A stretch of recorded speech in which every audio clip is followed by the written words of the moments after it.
Hello everyone, this is Sumbul और आज हम how do organism reproduce chapter से sexual reproduction in flowering plant topic शुरू करने जा रहे हैं। इस टॉपिक में हम फ्लावर्स के बारे में जानेंगे, उनके पार्ट्स, उनमें सेक्सुअल रिप्रोडक्शन कैसे होता है, ये सारी चीज़ें कवर करेंगे। तो शुरू करते हैं। सबसे पहले बात आती है कि फ्लावर्स क्या होते हैं। तो flowers are the sexual reproductive site of the plant. सीधी सी बात है कि प्लांट में एसेक्सुअल रिप्रोडक्शन कहीं से भी हो सकता है। एसेक्सुअल रिप्रोडक्शन प्लांट में लीफ के थ्रू भी होता है, स्टेम में भी होता है, बर्ड्स के थ्रू भी होता है, ईटीसी बहुत सारी चीज़ों के थ्रू एसेक्सुअल रिप्रोडक्शन प्लांट में होता है। बट सेक्सुअल रिप्रोडक्शन का सिर्फ और सिर्फ साइट कौन है? हमारा फ्लावर। क्यों है? क्योंकि सबसे पहली बात कि सेक्सुअल रिप्रोडक्शन के लिए मेल और फीमेल पार्ट का होना ज़रूरी है, तो फ्लावर ही एक ऐसी जगह है जहाँ पे मेल और फीमेल पार्ट मौजूद होता है। दूसरी बात, गैमीट्स का होना ज़रूरी है। तो फ्लावर, जब मेल और फीमेल पार्ट फ्लावर के पास मौजूद है तो गैमीट्स भी उन्हीं में होंगे। तो फ्लावर को इसीलिए main site of sexual reproduction कहा गया है। अब बात करते हैं कि फ्लावर्स के कितने पार्ट्स होते हैं। फ्लावर्स के बेसिकली फ्लावर्स 4 पार्ट से मिलके बना हुआ है, 4 चीज़ों से मिलके बने हुए हैं। सबसे पहला होता है पेटल्स, जिसको हम साइंटिफिकली कोरोला कहते हैं। दूसरा होता है सेपल, जिसको हम कहते हैं कैलिक्स। तीसरा होता है पिस्टल, जिसको हम कार्पल भी कहते हैं। और चौथा होता है स्टैमेन, जो कि मेल है, जो कि एंड्रोशियम भी कहलाता है। अब बात सबसे पहले करते हैं पेटल। पेटल्स क्या चीज़ है? पेटल्स को हम हिंदी में पंखुड़ी के नाम से जानते हैं। जो हम फ्लावर्स में कलरफुल पंखुड़ियाँ देखते हैं उनको हम पेटल्स कहते हैं, और इनके ग्रुप को, इनके समूह को हम कोरोला कहते हैं। ये पेटल्स बेसिकली इनसे रिप्रोडक्शन में हेल्पफुल होता है, ताकि ये अपने कलर से जो एजेंट्स हैं, जो इंसेक्ट हैं, उनको अट्रैक्ट कर सकें। दूसरा है हमारा सेपल। सेपल क्या चीज़ है?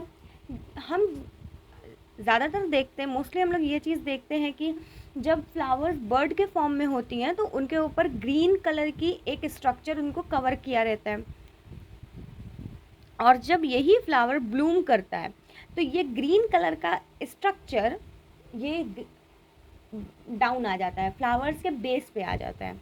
ये होता है सेपल, जो कि बेसिकली पेटल को सपोर्ट करता है। फिर आता है पिस्टल और कार्पल। ये होता है फीमेल रिप्रोडक्टिव पार्ट।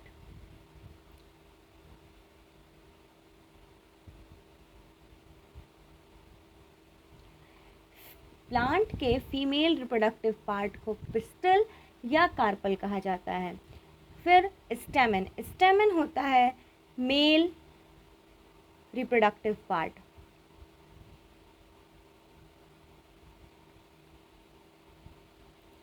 प्लांट के मेल रिप्रोडक्टिव पार्ट को हम स्टेमन कहते हैं। These two structures are the necessary structure. Pistol और स्टेमन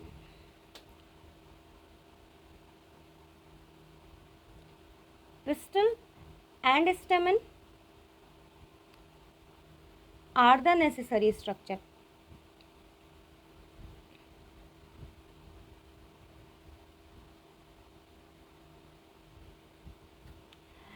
Whereas petals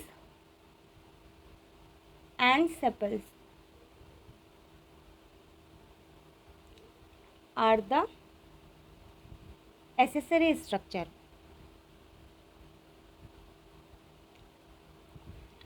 क्यों भाई? अब क्यों इनको नेसेसरी कहा जाता है और क्यों इनको एसेसरी कहा जाता है?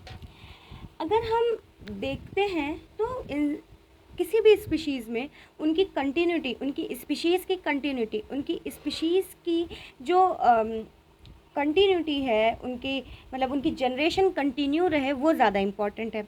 तो फ्लावर के लिए भी यही चीज़ इम्पॉर्टेंट है। उनको भी चाहिए कि उनका अस्तित्व ख़त्म ना हो, उनको भी यही चाहिए, उनकी स्पीशीज़ बनी रहे, उनका नाम हमेशा रहे। तो इसके लिए उनको रिप्रोडक्शन की ज़रूरत है। तो ये जो रिप्रोडक्टिव पार्ट होते हैं तो इनको हम नेसेसरी पार्ट इसीलिए कहते हैं। क्यों? क्योंकि ये हेल्पफुल होते हैं उनके स्पीशीज़ को कंटिन्यू करने में। और इन दोनों की पिस्टल और स्टेमन की हेल्प करता है, ये दोनों पार्ट हेल्प करता है रिप्रोडक्शन में, इसलिए हम इनको एसेसरी पार्ट्स कहते हैं। ठीक है, अब एसेसरी नेसेसरी तो जान गए, इनके ऊपर डीप बातें हम आगे करेंगे। अब पहले डायग्राम में देख लेते हैं कि कौन सा पार्ट क्या है।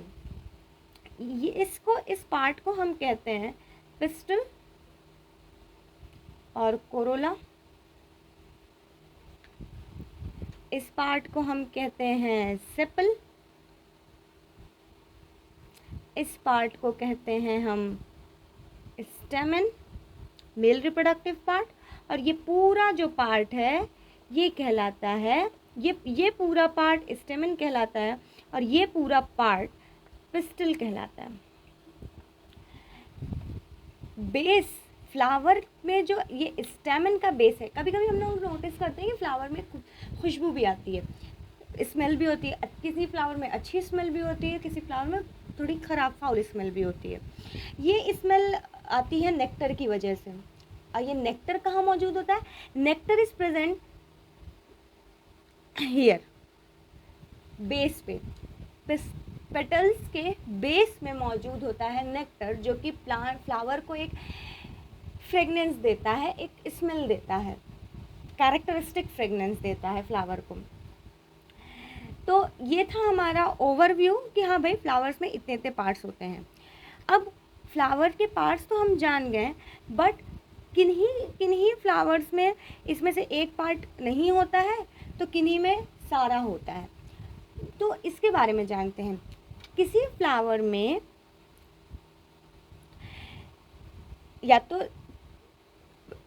तो फीमेल पार्ट होगा या तो मेल पार्ट होगा। तो इसके बेसिस पे, basically on the basis of presence of reproductive part, flowers are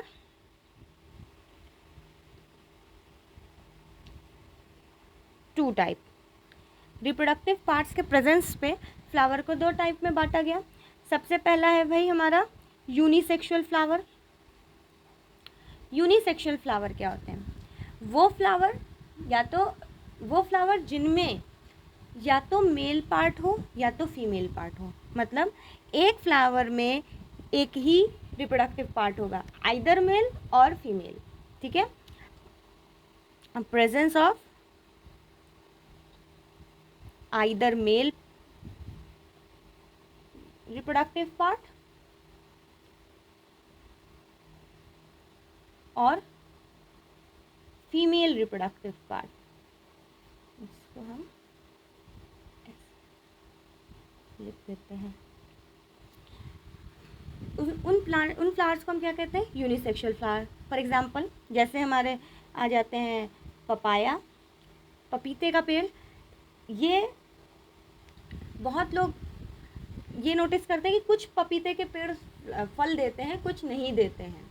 वो इसीलिए नहीं देते हैं, जो नहीं देते हैं वो मेल पपाया होते हैं, जो देते हैं वो फीमेल पपाया होते हैं। दूसरा एग्जाम्पल है हमारा वाटरमेलन। तीसरा है हमारा मेज। चौथा है हमारा मस्क मिलन, और भी बहुत सारे। यूनिसेक्सुअल फ्लावर को हम इम्परफेक्ट फ्लावर भी कहते हैं। क्यों इम्परफेक्ट फ्लावर? इसलिए क्योंकि ये परफेक्ट नहीं होता है। किसी भी परफेक्शन के लिए क्या चाहिए? उसके पास सारी चीज़ें मौजूद हो। उसके पास मेल पार्ट भी हो, फीमेल पार्ट भी हो, पेटल्स भी हो, सेपल्स भी हो, सारी चीज़ें। बट यूनिसेक्सुअल फ्लावर में ऐसा नहीं होता है। इसके पास या तो मेल पार्ट होगा या तो फीमेल पार्ट होगा, इसलिए ये इम्परफेक्ट फ्लावर कहलाता है। नेक्स्ट जो हमारा दूसरा टाइप ऑफ फ्लावर है वो है बाइसेक्सुअल फ्लावर। बाइसेक्सुअल फ्लावर क्या होता है? नाम से समझ में आ रहा है, बाई मतलब दोनों, सेक्सुअल मतलब सेक्सुअल ऑर्गन। तो इस प्लांट में, इस फ्लावर में दोनों, presence of both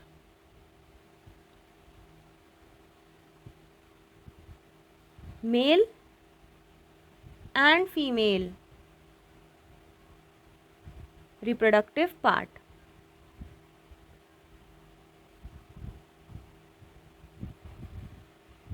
in plants को हम कहते हैं बाइसेक्सुअल फ्लावर, जिनमें दोनों पार्ट्स मौजूद हैं। ये तो बिल्कुल परफेक्ट हुआ, इनके पास मेल पार्ट भी है, फीमेल पार्ट भी है, इसलिए ये पूरी तरीके से कंप्लीट फ्लावर हैं, इसलिए हम इनको कहते हैं परफेक्ट फ्लावर। इनके एग्जाम्पल अगर हम देख लें तो इनके एग्जाम्पल आते हैं हमारा हिबिस्कस, दूसरा आता है हमारा मस्टर्ड, और रोज़ भी आता है, लिली भी है, और भी बहुत सारे हैं जो कि बाइसेक्सुअल फ्लावर की तरह वर्क करते हैं। तो ये था हमारा प्रेजेंस ऑफ रिप्रोडक्टिव पार्ट के बेसिस पे दो तरीके के flower, unisexual flower, bisexual flower. बिल्कुल क्लियर है, कोई डाउट नहीं।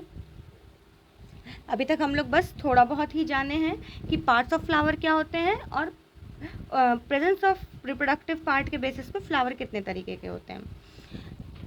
अब बात करते हैं structure of reproductive part.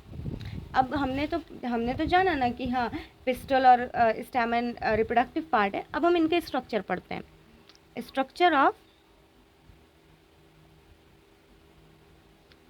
Reproductive part. सबसे पहला हम पढ़ेंगे रिप्रोडक्टिव पार्ट स्ट्रक्चर में male reproductive part. Male reproductive part को जानेंगे।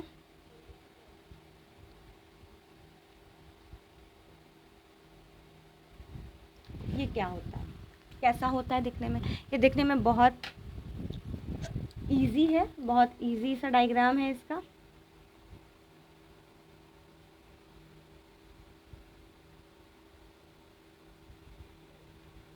ये है हमारा स्टेमन,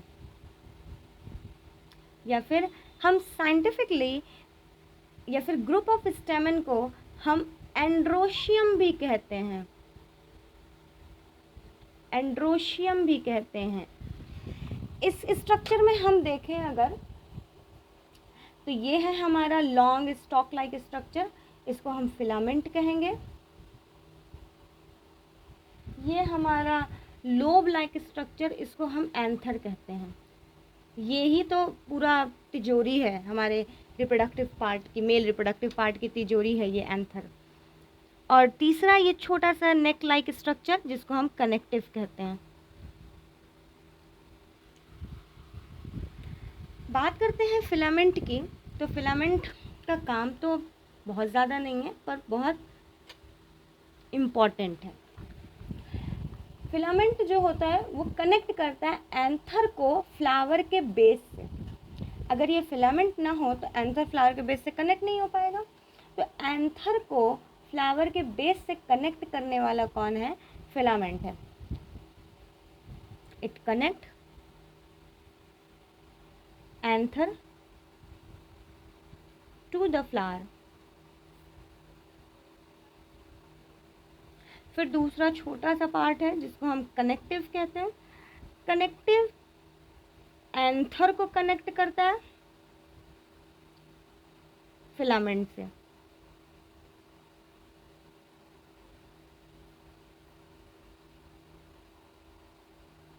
और तीसरा जो पार्ट है हमारा एंथर। अगर हम एंथर के स्ट्रक्चर को देखते हैं, अगर हम उसके स्ट्रक्चर को बनाते हैं तो ये कुछ ऐसा है। ये लोब है, दो लोब है, एक ये लोब है, एक ये लोब है। तो इसको हम कहेंगे, दो लोब है तो एंथर हो गया बाइलोब्ड स्ट्रक्चर। बाइलोब्ड स्ट्रक्चर हो गया। और जब हम इसको ट्रांसवर्सली काटते हैं, जैसे इस तरीके से, इसको हम ट्रांसवर्स सेक्शन कहेंगे। तो जब हम अगर इसको ट्रांसवर्सली काटते हैं तो हमको कुछ ऐसा सा स्ट्रक्चर दिखता है।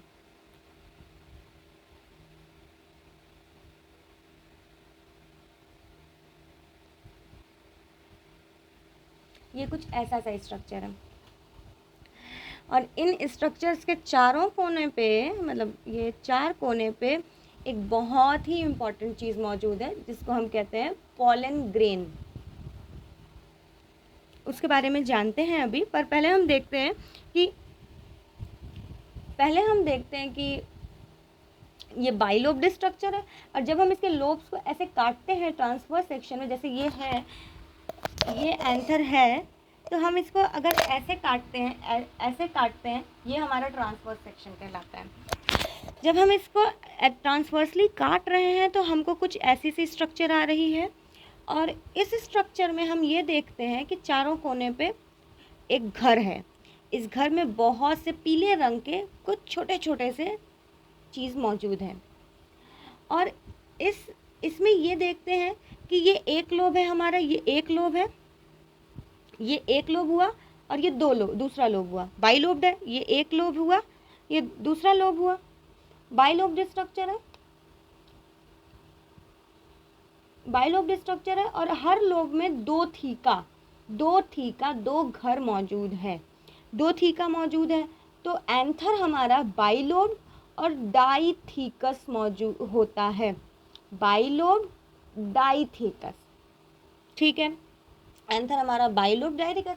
बट ऐसा हार्ड एंड फास्ट नहीं है कि दुनिया में जितने भी फ्लावर हों उनके एंथर बाइलोब्ड डाइथीकस हो, ऐसा कुछ नहीं है।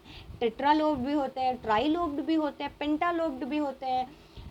थीका की बात करें, घर की बात करें, मोनोथीकस भी फ्लावर्स होते हैं। तो ऐसा नहीं है, बट जनरली बाइलोब्ड डाइथीकस ही देखा गया है, तो इसलिए ये जानते हैं। फिर उसके बाद अब देखते हैं कि इन थीकास में कौन मौजूद है। येलो कलर का ये जो 4 कोने हैं हमारे एंथर में, इन थीकास में मौजूद है हमारा येलो कलर स्ट्रक्चर जिसको हम कहते हैं पॉलन ग्रेन। ये बहुत काम की चीज़ है, इसके बगैर है ही नहीं कोई फ्लावर का वजूद। पॉलन ग्रेन के बाद देखते हैं कि इन 4 कोनों में पॉलन ग्रेन मौजूद होता है। Pollen grain is nothing but a carrier of the male gamete. मतलब जो मेल गैमीट होता है, हमने जाना रिप्रोडक्शन के लिए मेल और फीमेल पार्ट्स की ज़रूरत है, और इन पार्ट्स में कौन मौजूद होता है? गैमीट्स होते हैं। ये गैमीट्स क्या रखते हैं? हमारी पैरेंटल कैरेक्टर रखते हैं। तो इन पॉलन ग्रेन में इस फ्लावर का पैटर्नल कैरेक्टर है। फैटर्नल कैरेक्टर मतलब फादर का कैरेक्टर। ऑब्वियसली ये मेल पार्ट है तो मेल कैरेक्टर फैटर्नल कैरेक्टर रखता है। तो ये इसके अंदर मेल गैमीट्स मौजूद होते हैं, और एक मेल गैमीट नहीं होता है, 2 मेल गैमीट्स मौजूद होते हैं।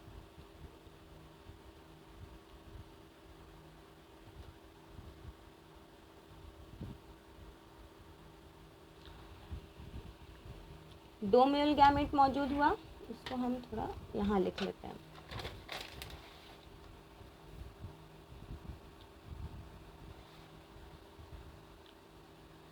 Pollen grain, yellow structure,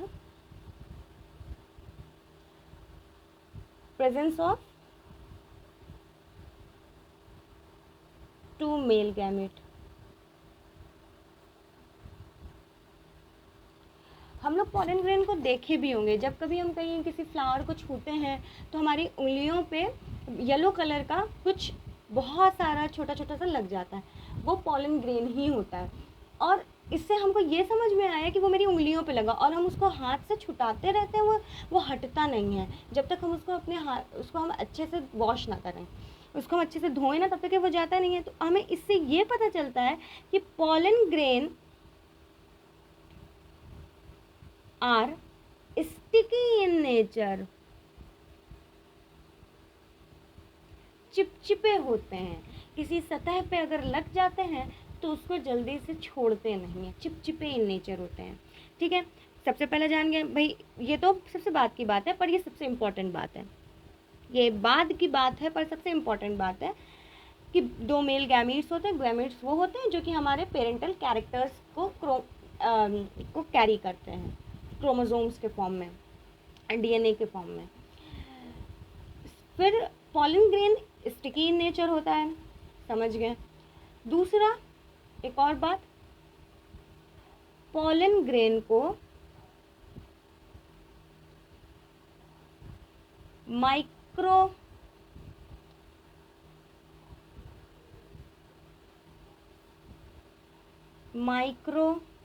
spores भी कहा जाता है। क्यों? माइक्रो मीन्स सबसे छोटा और spores means spherical in structure. Pollen grain छोटा होता है, इतना छोटा होता है कि इसके स्ट्रक्चर को देखने के लिए माइक्रोस्कोप की ज़रूरत होती है, तो इसलिए हम इसको माइक्रो बोलते हैं। और स्पोर क्यों? क्योंकि स्फेरिकल इन स्ट्रक्चर है, it is spherical in structure.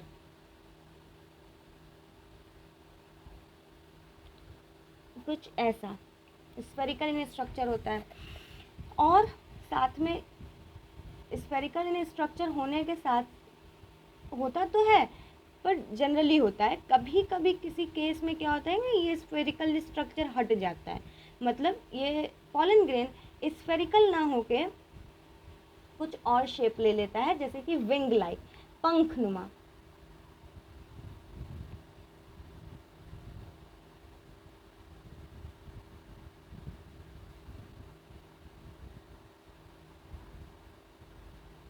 पंखनुमा structure ले लेता है। कैसे कैसे क्यों लेता है, कहाँ लेता है? नॉर्मली तो हम स्फेरिकल देखते हैं, बट पंखनुमा स्ट्रक्चर कहाँ होता है? पंखनुमा स्ट्रक्चर आपको मिलता है पहाड़ी इलाकों में। जो पेड़ होता है पहाड़ी इलाकों में, एक कोन के जैसा, मतलब इस तरीके के आपने देखे होंगे, ऐसे ऐसे कोन के जैसा स्ट्रक्चर पेड़ मौजूद होते हैं, ऐसे ऐसे। हाँ, जैसे हम लोग क्रिसमस ट्री बनाते हैं वैसे ही होता है। ये कोन के जैसे पेड़ मौजूद होते हैं, जिनको हम कहते हैं पाइनस ट्री। इनके जो पॉलन ग्रेन होते हैं वो इस तरीके के विंग लाइक स्ट्रक्चर होते हैं। ये जब उड़ते हैं, ये बेसिकली उड़ते हैं, तो एक ऐसा लगता है कि पीले कलर की बारिश हो रही है, तो उस बारिश का नाम दिया जाता है शावर ऑफ सल्फर। जब ये पहाड़ी इलाकों पे ये उड़ते हैं, ये पॉलन ग्रेन, और उड़ते क्यों हैं वो भी जानेंगे हम लोग, पर जब पहाड़ी इलाकों में ये उड़ते हैं ना, तो ऐसा लगता है पीली बारिश हो रही है, तो इस पीली बारिश का नाम दिया गया है शावर ऑफ सल्फर। तो ये हुआ, हमने ये जान लिया भाई ये स्टिकी नेचर होता है। माइक्रोस्पोर क्यों कहते हैं ये भी जान लिया कि ये माइक्रोस्कोपिक होते हैं और स्फेरिकल इन स्ट्रक्चर होते हैं, इसलिए इनको हम माइक्रोस्पोर कहते हैं। तीसरी बात आती है कि भाई है तो सबसे छोटा, है तो बहुत छोटा कि भाई हम इसको माइक्रोस्कोप से देख रहे हैं, और है सबसे ज़्यादा इम्पोर्टेंट क्योंकि भाई इसके अंदर कौन है? मेल गैमीट है, जो कि कंटिन्यूटी ऑफ स्पीशीज़ के लिए इम्पॉर्टेंट चीज़ है। तो हमें प्रोटेक्ट करना है, इसको प्रोटेक्ट करना है, ज़रूरी है प्रोटेक्शन। तो प्रोटेक्शन के लिए प्रोटेक्टिव लेयर मौजूद होती हैं। तो pollen grain have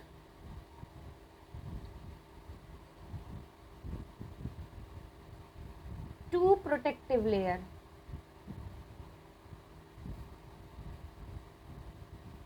first inner layer की बात करते हैं पहले।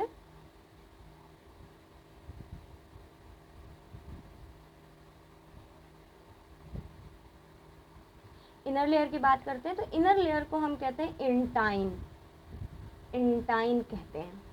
और ये जो इंटाइन होता है ये एक बहुत ही अच्छे से बायोमॉलिक्यूल से बना होता है, जिसको हम सेल्यूलोज कहते हैं। आपने 9th में सुना होगा सेल्यूलोज के बारे में। Cellulose is a biomolecule which is a carbohydrate. Cellulose एक कार्बोहाइड्रेट है और इसकी एक बहुत कैरेक्टरिस्टिक फीचर होती है कि ये इलास्टिक इन नेचर, इसको जितना खींचा जाएगा, इलास्टिक इन नेचर। तो सेलुलोज से बना होता है हमारा इंटाइन। और दूसरा हमारा आउटर लेयर जो कि होता है एक्साइन, नाम से ही समझ में आ रहा है, इंटाइन IN इनर लेयर और एक्साइन एग्जिट, बाहर की चीज़, आउटर लेयर एक्साइन। एक्साइन भाई ये तो दुनिया के सबसे हार्डेस्ट नोन मटेरियल से बना हुआ है। आज तक का दुनिया में जाने जाने वाला सबसे हार्डेस्ट मटेरियल से बना है कि जो कि हर चीज़ से रेजिस्ट है। हाई टेम्परेचर से कह लीजिए, कोल्ड टेम्परेचर से कह लीजिए, स्ट्रॉन्ग एसिड से भी रेजिस्ट है वो, स्ट्रॉन्ग बेस, स्ट्रॉन्ग एल्कली से भी रेजिस्ट है वो, हर चीज़ से वो रेजिस्ट होता है। इसलिए वो हमारे पॉलन ग्रेन को प्रोटेक्ट कर पाता है, हमारे मेल गैमेट्स को प्रोटेक्ट कर पाता है। तो ये एग्जाइन जो हार्डेस्ट नोन मटेरियल से बना है,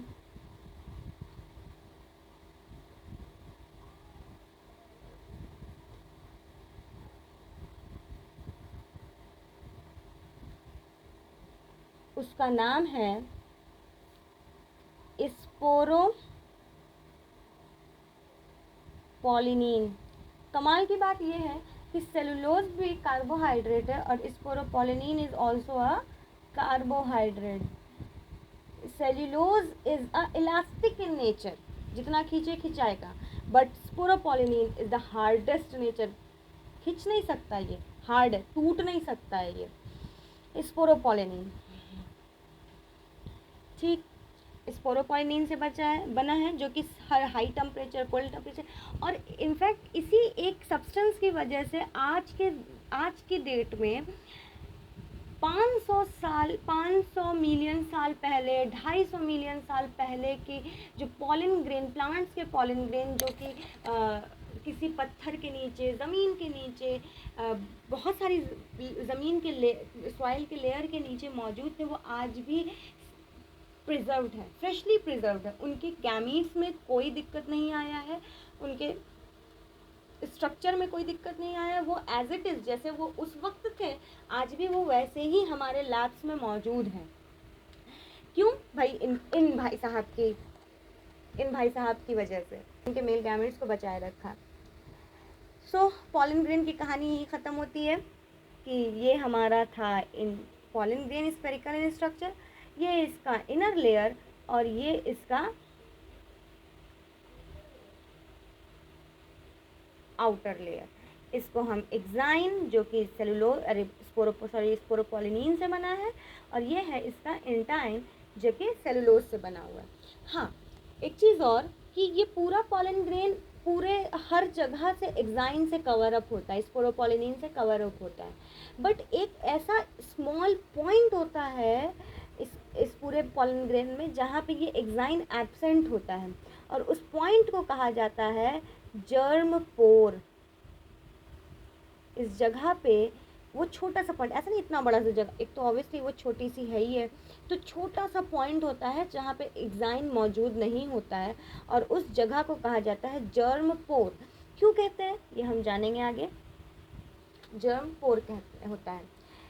नेक्स्ट, पॉलन ग्रेन की कहानी ख़त्म। नेक्स्ट अब बात करते हैं हम फीमेल रिप्रोडक्टिव ऑर्गन की।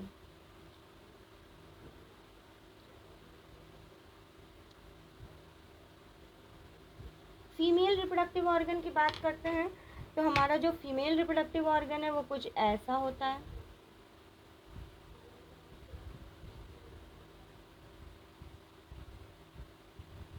कुछ ऐसा देखने में होता है। इस स्ट्रक्चर को हम कहते हैं स्टिग्मा। ये वेलकमिंग स्ट्रक्चर है, वेलकम करता है ये। दूसरा है स्टाइल, तीसरा है ओवरी। और ये ओवरी जैसे मेल रिप्रोडक्टिव पार्ट में एंथर कमाल की चीज़ थी, मेन साइट था, वैसे ही ओवरी भी मेन साइट है, बट इन दोनों के बगैर ये कुछ भी नहीं। जैसे फिलामेंट ना होता तो एंथर का कोई काम ना हो पाता, वैसे ही अगर ये दोनों ना होते तो ओवरी का भी कोई काम ना हो पाता। इस ओवरी के अंदर एक चीज़ मौजूद होती है,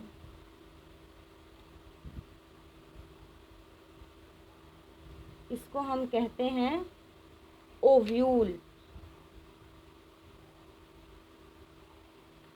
ओव्यूल, ये ओव्यूल कहलाता है। ओव्यूल को हम एक और नाम से जानते हैं एम्ब्रियो सैक, और ये स्ट्रक्चर को हम कहते हैं प्लेसेंटा।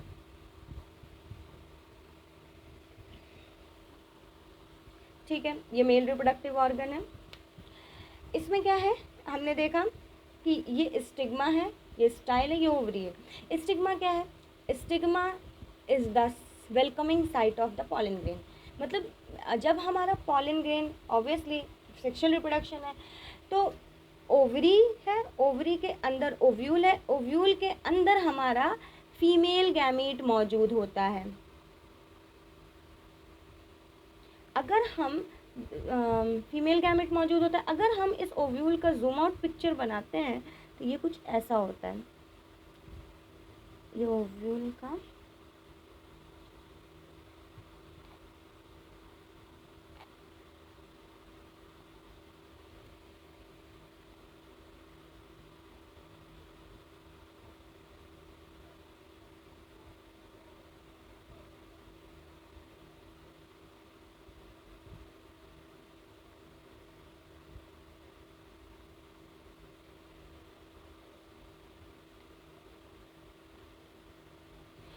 ये ओव्यूल का जूम आउट पिक्चर है, इसका हम जूम आउट पिक्चर बनाते हैं तो ये है हमारा एक एग, ये है एग और ये है फीमेल गैमीट। देखिए माइक्रोस्पोर पॉलन ग्रेन हम जान रहे हैं भाई बहुत छोटा है, बट ये जो ओव्यूल होता है वो एज कम्पेयर टू माइक्रोस्पोर बहुत बड़ा होता है, इसलिए हम इस ओव्यूल को हम कहते हैं mega spore. Mega spore, mega मतलब बड़ा, बड़ा होता है इसलिए हम मेगा स्पोर कहते हैं। हमें पॉलन ग्रेन की तरह उतना फोकस नहीं डालना पड़ता है उसके स्ट्रक्चर्स को देखने के लिए, तो इसलिए ये मेगा स्पोर कहलाता है। तो female reproductive part, male reproductive structure pollen grain, microspore और फीमेल मेगा स्पोर। अगर हम देखें अगर, तो जैसे हम जान रहे हैं कि सेक्सुअल रिप्रोडक्शन है, तो ऑब्वियसली पॉलन ग्रेन में जो प्रेजेंट मेल गैमीट है उसको पिस्टल में प्रेजेंट ओव्यूल में प्रेजेंट एग से फ्यूज़ होना ही पड़ेगा। तो फ्यूजन के लिए अब ये इतना मोटा सा भारी सा ये तो चल के नहीं जाएगा ना, तो चल को किसको आना पड़ेगा, हल्के लोग जल्दी से चल देते हैं, तो चल के किसको आना पड़ेगा, माइक्रोस्पोर को, पॉलन ग्रेन को। पॉलन ग्रेन चल के उड़ के कीड़ों के साथ, हवाओं के साथ, कैसे भी वो आएगा हमारे स्टिग्मा के पास आएगा और उसमें मौजूद जो मेल गैमीट है वो इंटर कर जाएगा हमारे एम्ब्रियो सैक में, ओव्यूल में, और ओव्यूल में जो मौजूद एग है वो फ्यूज़ करेगा किससे, पॉलन ग्रेन के पॉलन ग्रेन में प्रेजेंट दोनों मेल गैमेट से फ्यूज़ करेगा, तब जाके भाई फर्टिलाइजेशन होगी और आगे की कहानी बढ़ेगी। तो फीमेल रिप्रोडक्टिव ऑर्गन में कुछ खास नहीं था ज़्यादा जानने का। सबसे पहला था स्टिग्मा, वेलकमिंग साइट है, पॉलन ग्रेन आएगा, इस पर अटैच हो जाएगा, फिर यहाँ से जो है एक ट्यूब निकलती है। देखिए हमने अभी तक पढ़ा कि एग्जाइन जो होता है वो हार्डेस्ट मटेरियल होता है और उसमें और पूरे पॉलन ग्रेन में एक पॉइंट पे एग्जाइन नहीं होता है, उस पॉइंट को हम जर्म पोर कहते हैं। उसी जर्म पोर पॉलन वो स्पोरोपॉलिन नहीं है, एग्जाइन नहीं है, तो वहाँ पे सेलुलोज है। तो जब हमारा पॉलन ग्रेन स्टिग्मा पे आता है, तो वो जो सेलुलोज है वो इलास्टिक इन नेचर है, वो खींचता है, और वो ये सारी चीज़ें under control chemical, proteinaceous substance, ये सारी चीज़ें, पॉलन ट्यूब का बनना, पॉलन ग्रेन का स्टिग्मा पे आना, ये सारी चीज़ें कंट्रोल होती है प्रोटीनेशियस सब्सटेंस से। ये स्टिग्मा भी रिलीज़ करता है प्रोटीनेशियस सब्सटेंस, पॉलन ग्रेन भी रिलीज़ करता है, तो ये सब under the control of proteinaceous substance के थ्रू होता है। तो ये जो हमारा पॉलन ट्यूब निकलेगा और ये पॉलन ट्यूब बनता है, ये जो इंटाइन होता है ये खींचेगा नीचे की तरफ, ट्यूब के फॉर्म में आएगा। तो ये स्टाइल जो होता है ये पॉलन ट्यूब का पैसेज होता है, पैसेज देता है स्टाइल बेसिकली पॉलन ट्यूब का। और पॉलन ट्यूब कहाँ से निकलती है, उसी जगह से जहाँ पे एग्जाइन नहीं होता है, और वो जगह क्या कहलाती है, जर्म पोर। इस जर्म पोर्स की जगह से ही इंटाइन का सेलुलोज इलास्टिक नेचर होने की वजह से खिंचता है। जब वो खिंचता है तो ये ट्यूब जो है हमारा वो स्टाइल के थ्रू ये ट्रैवल कर जाता है कहाँ तक, ओव्यूल तक, ओवरी में ओव्यूल तक जाता है। ठीक है, ये था हमारा female reproductive part, stigma, style, ovary, ovary के अंदर ओव्यूल को एम्ब्रियो सैक भी कहते हैं, और ओव्यूल ओवरी से कनेक्ट होता है प्लेसेंटा। अब ये प्लेसेंटा ना होता तो ओव्यूल तो ऐसे बस खाली ऐसे रहता ना, ये कभी इधर लुढ़कता कभी उधर लुढ़कता, तो इसको एक फिक्स रखने के लिए कौन मौजूद है भाई, हमारा प्लेसेंटा मौजूद है। प्लेसेंटा ओवरी से कनेक्ट किया है किसको, ओव्यूल से, ओव्यूल को। ओव्यूल को जूम आउट पिक्चर देखते हैं तो भाई हमारा ये एग है, ये एग ही अभी हमारे काम की चीज़ है। ये सारी चीज़ें, ये दोनों चीज़ें काम की नहीं है भाई हमारे, हमारे एग काम की चीज़ है, पोलर न्यूक्लियाई काम की चीज़ है। एग से, एग हमारा फीमेल रिप्रोडक्टिव पार्ट हो गया, फीमेल रिप्रोडक्टिव, या आप कह लीजिए फीमेल गैमीट हो गया। तो ये था हमारा फीमेल रिप्रोडक्टिव पार्ट। इसके बाद हमारा जो टॉपिक है वो है पॉलिनेशन की। नेक्स्ट वीडियो में हम पॉलिनेशन को और अच्छे से जानेंगे कि भाई हमने जान तो लिया कि ये पॉलन ग्रेन है, ये मेल गैमीट है, ये फीमेल गैमीट है, जान तो लिया, बट अब ये पॉलन ग्रेन कैसे अपना प्लांट छोड़ के दूसरे प्लांट के स्टिग्मा पे जाता है, इस प्रोसेस को हम क्या कहेंगे, पॉलिनेशन। इसके बारे में जानेंगे हम अगली वीडियो में। तब तक के बाय, आप सब दिल लगा के पढ़िए। Thank you so much for watching.